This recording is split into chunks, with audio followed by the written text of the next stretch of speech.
और दूरी से है, 10th का सवाल है और 9.1 का है।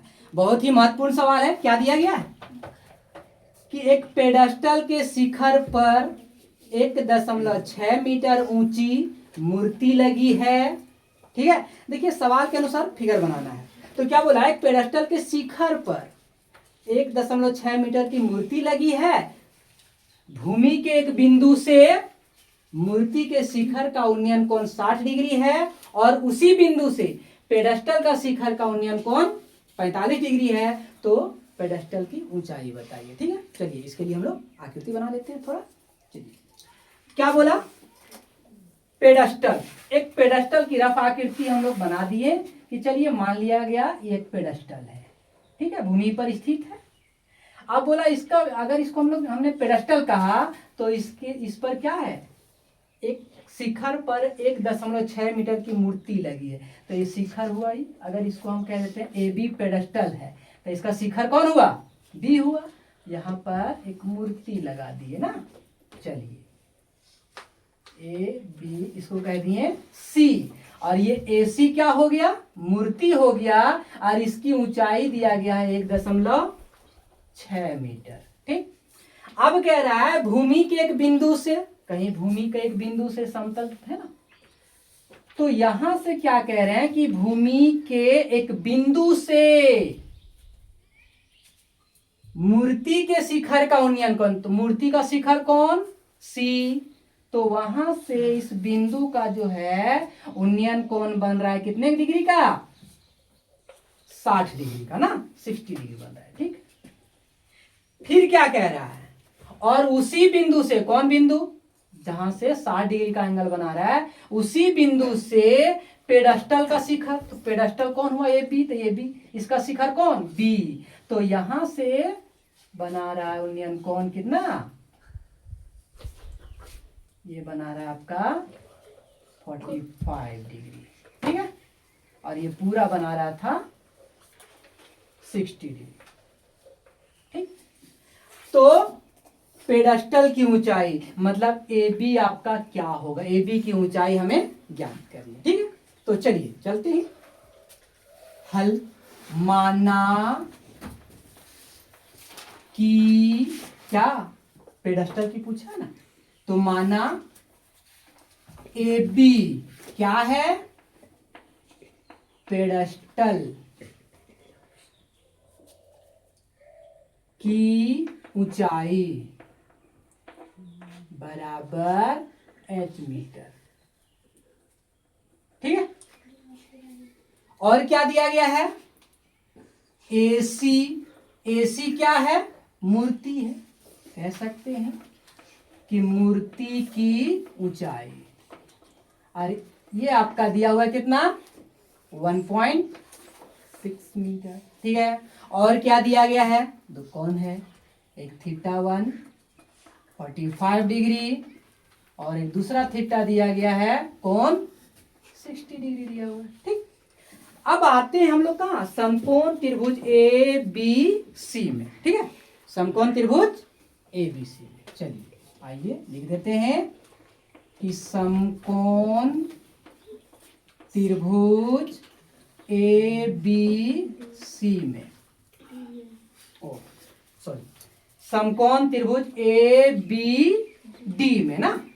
चलिए ए बी डी में आ गए, तो इसमें क्या है, कौन ये बी आपका 90 डिग्री बना रहा है, कौन बी बराबर 90 डिग्री। ठीक है, चलिए अब हमने क्या कहा, जब आपने ए बी डी को समकोण कहा तो ये थीटा बना है ना। अब ये थीटा बना तो इसके सामने वाली भुजा आपका होगा लंब होगा, ये आधार होगा और ये डी कर्ण होगा। ठीक है, तो हम लेने जा रहे हैं tan कितना 45 डिग्री, तो tan 45, तो tan थीटा का सूत्र क्या होता है, tan थीटा बराबर लंब बटा आधार, तो लंब आपका हो गया यहाँ कौन, ए बी, और आधार हो गया आपका बी डी। ठीक है, tan 45 का मान 1, ए बी हमने क्या कह दिया है, एच रख दिया, बटा बी डी को बी डी छोड़िए, बी डी यहाँ कैचिए गुणा कर दीजिए, तो यहाँ लिख सकते हैं BD बराबर H या H बराबर BD, जो लिखना है H बराबर BD। ठीक है, इसको हमने एक समीकरण एक बना के छोड़ दिया। अब हम पुनः आते हैं त्रिभुज CBD में, है ना। ये भी आपका क्या बन रहा है, समकोण त्रिभुज CBD में। आइए, समकोण त्रिभुज CBD में वही कौन भी कौन भी 90 डिग्री का। ठीक, अब यहां पुनः आते हैं कि tan और थीटा का मान क्या, ये पूरे बड़े के लिए ना, तो इसमें बड़ा के लिए थीटा कौन होगा 60 डिग्री, तो tan 60 डिग्री। तो tan थीटा का सूत्र लंब बटा आधार, तो लंब इसके लिए कौन होगा, ये पूरा BC लंब होगा ना। तो लिख दीजिए BC बटा आधार कौन BD। tan 60 का मान √3। BC कितना, देखिए BC को आप क्या लिख सकते हैं कि AB प्लस AC। हम BC, देखिए ध्यान दीजिएगा इधर, ये आपने लिखा BC पूरा, है ना। अब यहां से AC है 1.6 और AB है H, तो हम इसे लिख सकते हैं H प्लस 1.6, या फिर एक बार लिख दीजिए कि AB प्लस AC, या डायरेक्ट भी लिख सकते हैं BC को तोड़ के कि H प्लस 1.6 बाय BD, है ना। अब देखिए BD का भी मान आप रख सकते हैं, तो BD का मान क्या है, हमने समीकरण 1 में क्या दिखाया है कि H बराबर BD, यानी BD के जगह में H रख सकते हैं, तो यहाँ भी आप H रख सकते हैं। चलिए हल कीजिए, कैसे गुणा कीजिए। जब कैसे गुणा करते हैं तो H को √3 से गुणा करते हैं, H √3 इक्वल H प्लस 1.6। ठीक है, चलिए अब क्या हुआ, इधर आपका आ गया H√3।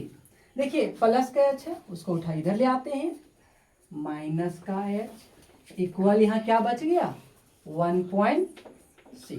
ठीक है, चलिए हल करते हैं। अब यहाँ H√3 और H है, H हमने कॉमन ले लिया, क्या बच गया √3 माइनस 1। ठीक है, इक्वल 1.6।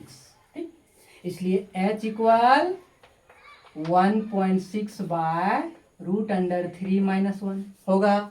अब क्या करेंगे, हरों का परिमेयकरण कर देते हैं, हरों के परिमेयकरण से। ठीक है, चलिए तो यहां लिखे 1.6 by √3 minus 1 into √3 plus 1, √3 plus 1 परिमेयकरण हो गया। अब यहाँ पे क्या करेंगे, इसको गुणा कर दीजिए, गुणा करेंगे तो 1.6 इंटू √3 प्लस 1, और नीचे क्या हो जाएगा, ये बन गया a minus B into A plus B, यानी A square minus B square में आ जाएगा। तो √3 का स्क्वायर कर दीजिएगा तो 3 दे देगा, और 1 का स्क्वायर करिएगा तो 1 देगा। तो 1.6 √3 माइनस 1, 2। ठीक है, काट दीजिए,